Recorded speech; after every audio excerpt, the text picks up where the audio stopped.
Some of the men and women who have been in space have reported seeing things they can't explain. Gemini and Apollo astronaut James McDivitt had his own encounter in June of 1966. While in orbit above the Earth, an unidentified object outside the window caught his attention. I happened to glance out one time, and there against the black sky was a white object. Geometry of it was sort of like a beer can or a Coke can with a pencil sticking out one of the round edges at about a 45-degree angle. What was it? McDivitt did snap a few pictures, but after turning the film over to NASA, the film mysteriously disappeared. Was it a clerical error, or evidence of a government conspiracy to hide the truth about what's really out there? The time that I saw it, I said there was something out in front of me or outside the spacecraft that I couldn't identify, and I never have been able to identify, and I don't think anybody ever will. We were in drifting flight, and my partner, Ed White, was asleep. The spacecraft had all the flight control system turned off and almost all of the electrical equipment turned off except the radio. The spacecraft was drifting around, and I couldn't tell. I still don't know which direction it was pointing. It wasn't pointing towards Earth, but I couldn't see anything out in front of me except just the black sky. And as it was rotating around, I noticed something out in front that was a white cylindrical shape with a white pole sticking out of one corner of it. It had about the same dimensional relationship as a beer can with a smooth pencil sticking out one corner of it. I couldn't tell how close it was, and I couldn't tell what the size was. Depth perception in space is not very good unless you know what the size of the object is that you're looking at. I thought I might run into it, so I turned on the flight control system. It takes a while for the electronics to warm up. And in the meantime, I grabbed two cameras which were floating in the spacecraft. And I grabbed one and took a picture, and I let go of it, and I grabbed the other one and took a picture. As the sun shone on the window, I could no longer see out, and the thing just disappeared. I never did find out what it was, and nobody else ever did either. They checked NORAD records to see what they had up on radar, and there wasn't anything within very close range of us. After we landed in the Atlantic Ocean, the films were flown back to Houston. I've seen the photos that were released. I've seen them published in magazines and newspapers. Now, I went back and went through each frame of all of the pictures that we took after the flight, and there wasn't anything in there like what I had seen. I think that we are not alone in the universe. I believe that someone or something of extraterrestrial origin has visited Earth. In April of 1979, cosmonaut Viktor Afanasyev lifted off from Star City to dock with the Soviet Soyuz 6 space station. But while en route, something strange happened. Cosmonaut Afanasyev saw an unidentified object turn toward his craft and begin tailing it through space. It followed us during half of our orbit. We observed it on the light side, and when we entered the shadow side, it disappeared completely. It was an engineering structure made from some type of metal, approximately 40 meters long with inner holes. The object was narrow here and wider here, and inside there were openings. Some places had projections like small wings. The object stayed very close to us. We photographed it, and our photos showed it to be 23 to 28 meters away. In addition to photographing the UFO, Afanasyev continually reported back to Mission Control about the craft's size, its shape, and position. When the cosmonaut returned to Earth, he was debriefed, told never to reveal what he knew, and had his cameras and film confiscated. Those photos and his voice transmissions from space have never been released. It is only now, with the collapse of the Soviet Union, that Afanasyev feels he can safely tell his story. It is still classified as a UFO because we have yet to identify the object. During a docking with Mir, cosmonaut Musa Manarov filmed an unidentified object that passed by. At some point in the filming, I caught sight of something that seemed to have separated from the ship. Moreover, it was rotating as it moved away, and changing its brightness. I can't say exactly how far away it was. I can only say it was not very close, because the camera was focused on infinity. At first it seemed to me that something has separated from the ship. But then, when I examined the ship, I realized that there was nothing that could have broken away. What's more, there were no alarms going off. Everything was calm. Later, there were lengthy arguments as to what it could possibly have been.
Cosmonaut Pavel Popovich was one of Russia's earliest cosmonauts.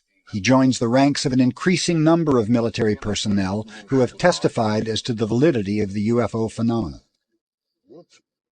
Major General Popovich shared with us a sighting he had while flying home from Washington, D.C. with a delegation of scientists.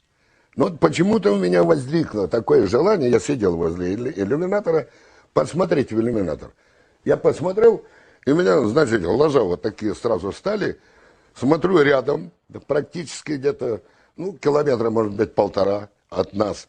И где-то, может быть, километр, может быть, на 1000 метров выше, летит объект. Причем правильной треугольной формы. Равнобедренный треугольник. Белый-белый, ярко-белый. Ну, я летчик, летчик-истребитель. Я знаю многие типы летательных аппаратов, но это ни на что не похоже. The pilots contacted ground control.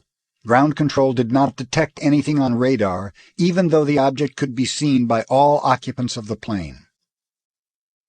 И он пошел параллельным курсом, но со скоростью, если мы шли где-то примерно там 950 или 1000 километров в час, то он пошел со скоростью примерно где-то 1500 минимум. Потому что он обогнал нас довольно быстро, ну, по истечению где-то, может быть, секунд 30-40, вот так. Он прошел и обогнал нас. И все. И ни академики, никто ничего, абсолютно никто ничего не мог сказать, что это за... You said you saw literally hundreds of unidentifiable flying objects. Yes, they were flying quite high. How high we couldn't tell because we couldn't get anywhere near their altitude. But they were either very large craft way up or smaller craft still well above what we could get to. For a day and a half, all of this happened. But then no one wanted to talk about it. Well, we sent a report forward on it, and the answer that finally came back months later was they were probably high-flying seed pods, which didn't sound very logical. As I closed on this thing, well, it looked like a weather balloon, and that's what I presumed it was. And I had plenty of gas and time, so I decided I'd just come back around and make a pass on it. And I got around where I should have been coming back on this thing. All of a sudden, it didn't look like a balloon anymore. It looked like a saucer sitting on edge, about a 45-degree angle. I didn't have any gun camera film on board, unfortunately, or I'd have shot some pictures of it. And about that time, I guess whatever it was, for whatever reason, took off climbing at about a 45-degree angle, and and just accelerated and disappeared. And I obviously couldn't follow it with an old piston engine fighter. So I turned around and went home.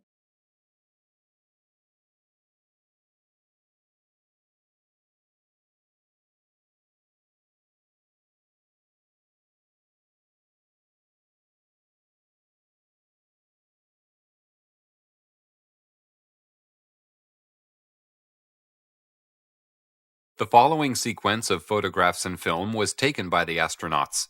While in space, they had many encounters with UFOs that are now being revealed for the first time after decades of secrecy. On the Gemini 4 spaceflight on June 3, 1966, astronaut James McDivitt took a photograph of this cylindrical object. On the mission of Gemini 7, astronaut Frank Borman reported seeing these two objects flying in formation.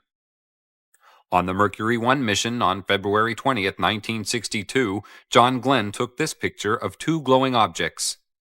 On the Gemini 11 mission, September 13, 1966, Pete Conrad and Richard Gordon observed a cluster of UFOs alongside their craft. They described them as large and very bright. During the Apollo 11 mission in July 1969, Neil Armstrong and Buzz Aldrin saw these two UFOs, which were in orbit around the moon. The astronauts filmed the extraordinary glowing objects from the Apollo 11 spacecraft and reported to Johnson Space Center in Houston, Texas, that the UFOs even accompanied them to the moon. Many astronauts made their own private films while on space missions.